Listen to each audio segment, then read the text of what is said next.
after a rough start to the season. It was the Dubai Capitals that just set the tone tonight. Absolutely sensational batting from Cox and Powell, of course. Their partnership was 119 off just 76 balls. Just the power, the class, the domination. It was their game all day tonight, even in the field. And it was just excitement from all the team, all around. They needed this win. It was so critical tonight, and they got the job done. Look at that. Absolutely ecstatic from the boys. Hopefully they can keep this winning streak going.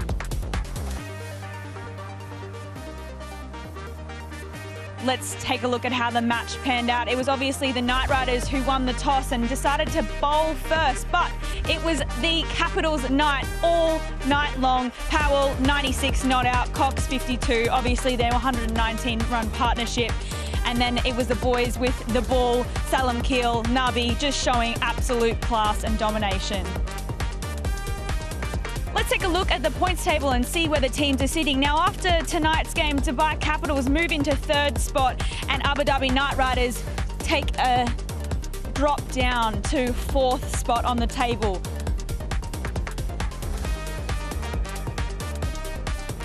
Hello, everyone. Welcome to the post-match show.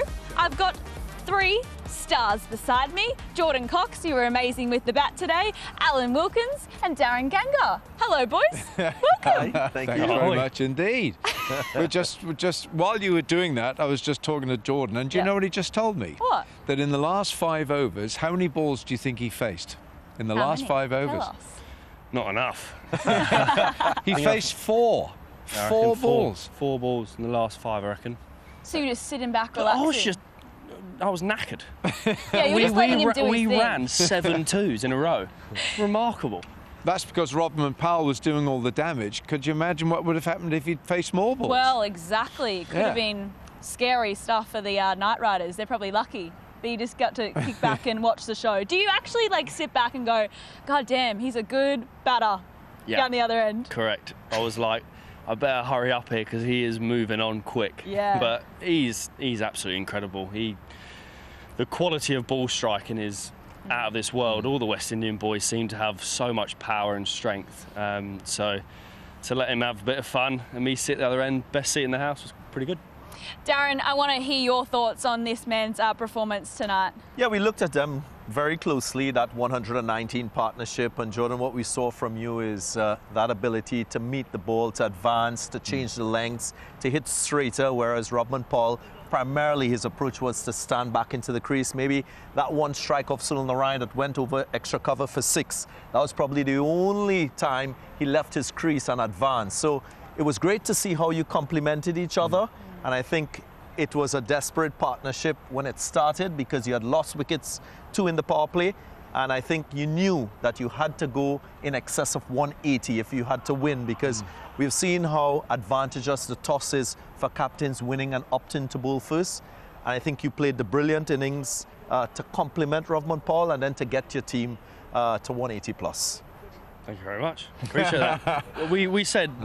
we said at the drinks, they were like, oh, what do we reckon? I was 185 we would have been really happy with, but at one stage we were running that many twos, we were thinking we both going to have to retire. So yeah, I think 180 on any pitch is a great score, and especially when you get early wickets, that helps a lot. Yeah, and what about the quality of that pitch tonight? Because it has not been the easiest pitch. How did you find it?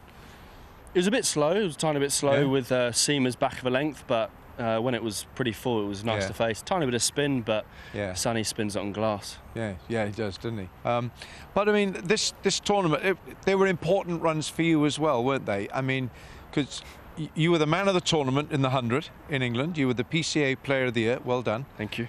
But for the DP World ILT20, we have needed to see more of Jordan Cox. Thank you for tonight. Thank you. Hopefully it's not just one for the year. Yeah. But what's been the reason? Why have you not sort of fired, do you think? I don't know. Things happen. Golf gets in the way. No, I'm joking. I'm joking. I'm joking. No, I don't know. It's been, having new owners, different coaches Yeah. like give you different parts of advice, and being youngish, it's been probably listened to them too much. Yes. So now it's about just, I know my game enough to just go, this is what I want. I don't have to, like, not to be rude, I don't have to listen to you. Like, I will take stuff in, but I will think to myself before going, yeah, I'll try that, and then go, I'm being dropped. So I'd rather do it on my terms. Yeah. I like that. What I want to find out is what is that secret to your T20 batting that allows you to have that natural instinct to reverse sweep an Andre Russell at full throttle? You tell me, what's the essence of your success tonight with the bat? It's a great question. I think just trying to be as fearless as possible, but like there's a difference in fearless and reckless, so it's trying to find that balance. But I felt like I needed a boundary, and the two people, third man and fine leg, were up, and I was like, he's going to bowl Yorkers, so let's try it. I actually thought I missed it. I hit the ground as well, so then I was looking for it, and I saw it go over, so it was a bit of luck. Nice little contest with you and Piyush Chawla, the Indian leg spinner. You decided to take him on. Here we go. You went for a little ride down the pitch there. Yeah, that was called 6 or out. Not to be rude. I'm loving the honesty from you tonight. It's quality. Yeah, that was. I better get a move on here. Strike rate probably wasn't high enough, so I thought better get a move on. There's people in the dugout thinking, "Come on, hurry up!" So gave it a go. We liked it, didn't we? It was entertaining, didn't you think? Certainly did. Entertainment galore. I want to put him on the spot again. I mean, okay, here we go. We've been watching your team play this season. Of course, your success last season was built around your opening partnership, your top three. Haven't really seen your top three fire. Knowing yourself as a T20 batter, you thrive a lot batting top three. At some point in the future, are we going to see you become that solution for more production of runs in the top three? I just get told where to bat. I wish I'd give you more than that. I think if it was out the power play, I might have gone in like to face spin, but I don't know. You know, it's one of those where your head coach, your batting coach. But would you relish that opportunity to bat there? I'll bat anyway. Yeah, it doesn't bother me. Yeah, you know, I was playing for England not long ago, and I had to bat 7. So wherever you can get a chance to be in the team, I'll bat wherever. You can't bat 7. Sorry. Do you want me to have a word with Baz? Or probably not a great time.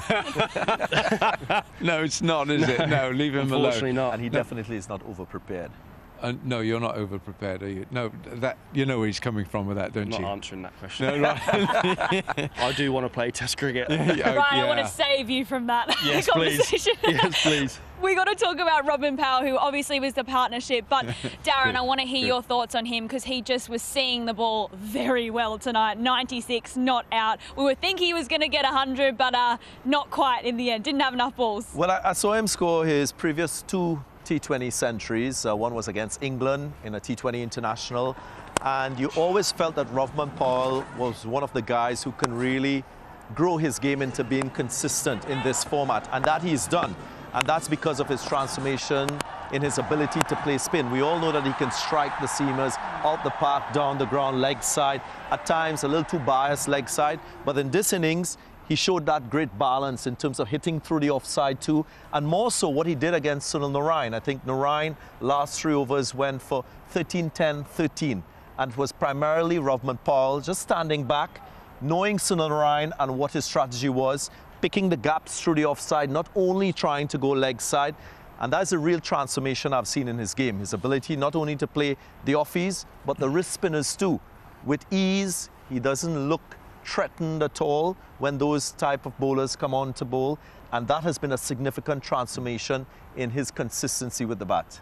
Wilco, how would you compare the difference between these two batters? They play the game in very different ways, but what's your take on that?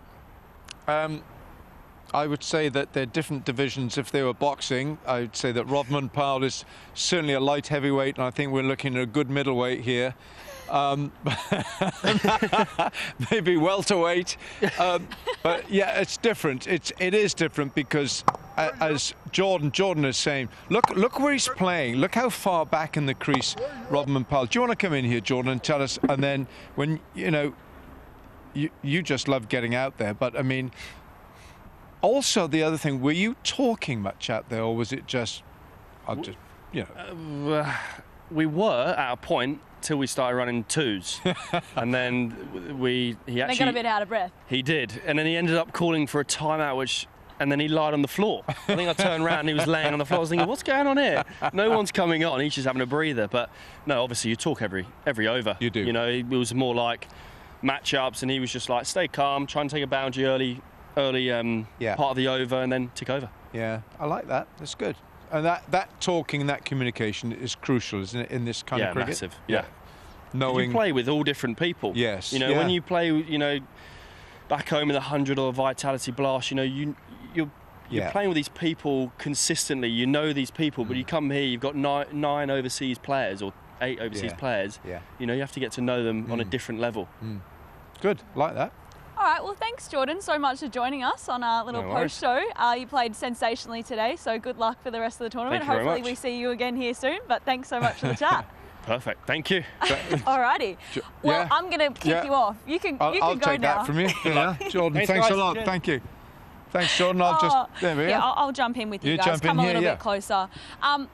Wasn't that sensational from him tonight? But we want to talk about Salam Keel. The bowling efforts from this Dubai Capitals side was really, really great work. But Salam Keel, he really shone tonight. Well, he's just giving this side belief, because I think, you know, when a bowler is doing it consistently as he is, you know what happens is the other team members look towards that man as a pivotal person, and that's what Salam Keel is doing, isn't it? He's just going about his business. He's backing himself, and he has been one of the bankers. That guy there has been one of the bankers for the Capitals, and that's why the skipper has been able to look at him and say, I need you. And he's delivered, and I love the way he's delivered. He's different. You know, there's a lot of things happening. His run-ups different, and he's all arms and legs, and then suddenly he delivers this thing that asks a lot of questions and probes, and that's why he's effective. Why does he excite you? I would say that little spell of bowling to Andrew Russell. Yes. 2 deliveries he bowled. He was tonked out the park for 6, and then he returned with that 3rd delivery. For him to maintain his composure in his very first over, to respond to that type of I would say savagery from Paul. I mean from Russell was impressive, because he was able to now think clearly, to realize that he had to shift his line a little bit wide outside the off-stump, flight the ball a little bit more. Many times you would see bowlers in that situation get flatter, get faster, but it wasn't to be. Salam Keel was still with the guile, still with that, I would say, composure, to use that strategy to good effect and get that wicket. Because in commentary, I always say, I use the word brave. I say that bowlers have to be brave, especially spin bowlers, because, and I like that word you said, savagery, because these guys hit the ball so hard. I mean, just look at the size of this ground, and Rodman Powell, Jordan Cox, you know, they're hitting it up into these tiers. So you as a bowler, you've got to back yourself over the 22 yards right there, knowing that guy can put you into the stand, and you back yourself, and that's what Salam Keel is doing so well here. I love his confidence, and it's coming through in high quality bowling. It sure is. Yeah. I want to take a look at the winners of our contest that ran from yesterday. So these are the names. If your name's up on the screen, congratulations, you've had a win.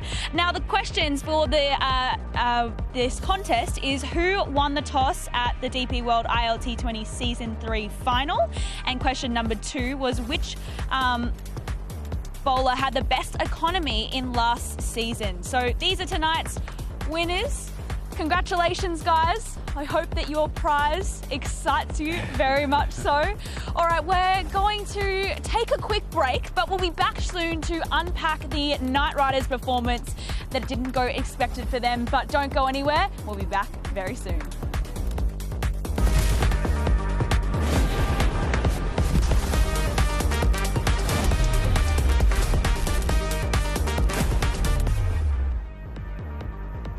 Well, match 7 was an absolute belter. The Dubai Capitals were absolutely dominating today's game right from the get-go. Powell on 96, Cox on 52. What a partnership that was, 119. And then it was into the hands of the gun bowling lineup from Dubai Capitals. Salam Keel, Nabi, what a combination they are.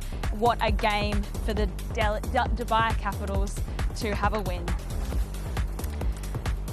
Hello everyone, welcome back. Just a reminder, I'm with Alan Wilkins and Darren Gengar. Boys, we witnessed a fantastic game, but I want to talk about Nabi. He was dropped last game, but didn't he come back and show his ultimate power tonight? He did, and he showed why he is such an invaluable asset to this Capitals team.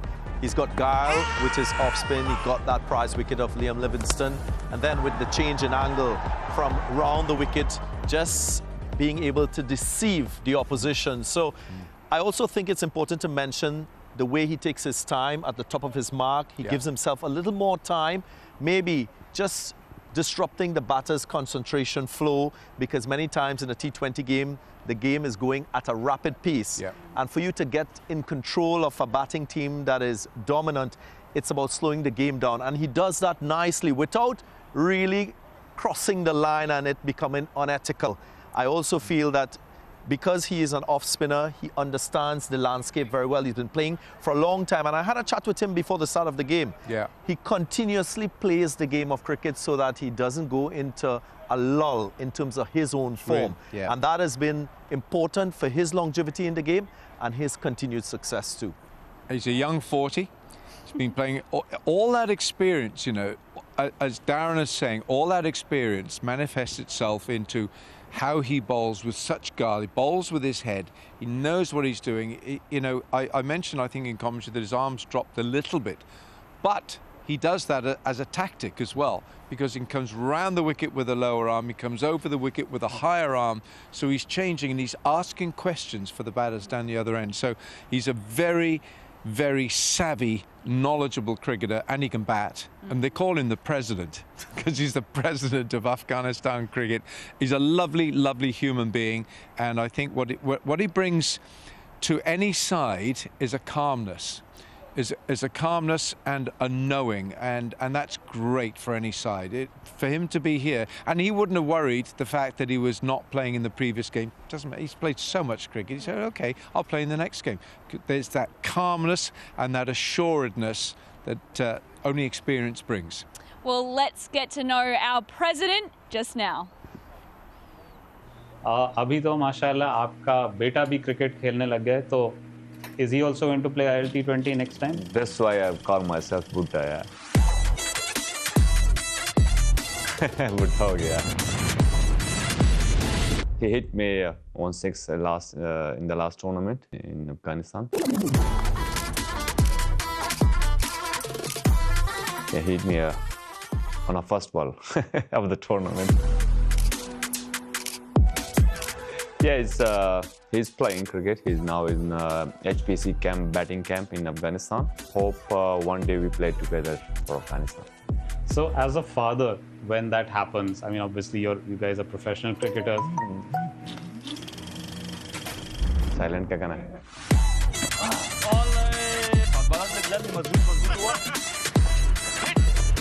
People asking many times, when are you retired? And says I still love to play cricket. From last few years, I really enjoy my cricket and I'm performing as well. It's all about your fitness. अगर आप fitness enjoy करोगे तो perform करोगे. तो अगर fitness में bore हो गए तो perform भी नहीं होगा. In the ground, I'm giving my 100% effort and I'm enjoying every single ball. If you're disciplined in the training, if you're disciplined in the food, if you're disciplined in the sleep, definitely it's go high. Your fitness, all performance, everything. The hard work is more important. जब तक body चलेगा, खेलेंगे.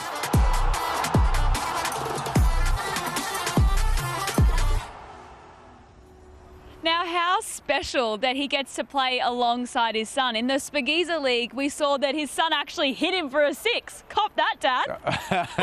Yeah, it's for bragging rights, isn't it? Imagine that. I mean, imagine how he feels. Mohammad Nabi, still a high-priced commodity in the leagues. Here he is playing in the DP World ILT20, and his son is playing as well.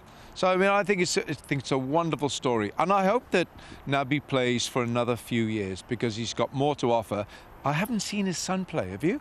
Have you seen his son play? I haven't, but I've read about him, heard about his talent and ability. Yeah. And I guess that's a legacy product for him. Yeah. And what he's achieved in the game, Yeah. because you look at what he's done, Rashid Khan has done for Afghanistan cricket, and you see the plethora of Afghanistan players plying their trade across the different domestic leagues. It will only strengthen Afghanistan's cricket. Yeah. Absolutely. Yeah. Now, we also want to talk about Willey's tickets.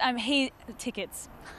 Who? It's his tickets. No, it's his wickets, Grace. I thought we were on a contest. We're then. going to win. We actually won today seeing his wickets because weren't they outstanding, Wilco? Well, look, this fella can bowl, right? David Willey on his day. And do you know what would have been a motivating factor today? The fact that he was bowling to English players. Alex Hales to start. You see that sign there? That sign there, this what's sort of that jazz well, about? that's the number of times he's got him out. He's got Liam Livingston, and it's 10 times. So he was going, I got him out 10 times. I got him. That was a brag. That was a boast. So he's David Willey, always a top performer in this cricket. Darren, you wouldn't celebrate that like that, would you? I will. And the other thing to note is that was his 15th wicket in this league in the first over of an innings. That is how effective he has been as an opening bowler in T20 cricket for his franchise team. So a player like that you want to have in your team because he's a game changer. He'll make use of the new ball. He shows that he's accurate with the ball, and he's alongside two other left-arm seamers who have dominated on that list of wicket takers in the first over. Mohammad Amir, brilliant as well. Yeah, wicket takers right at the top. Brilliant to watch. Faruqi Great information. All yours. All right. Well, thank you so much for joining us, guys. We'll be back tomorrow. It's the Vipers taking on the Giants. We cannot wait to see you back here at Dubai International Stadium.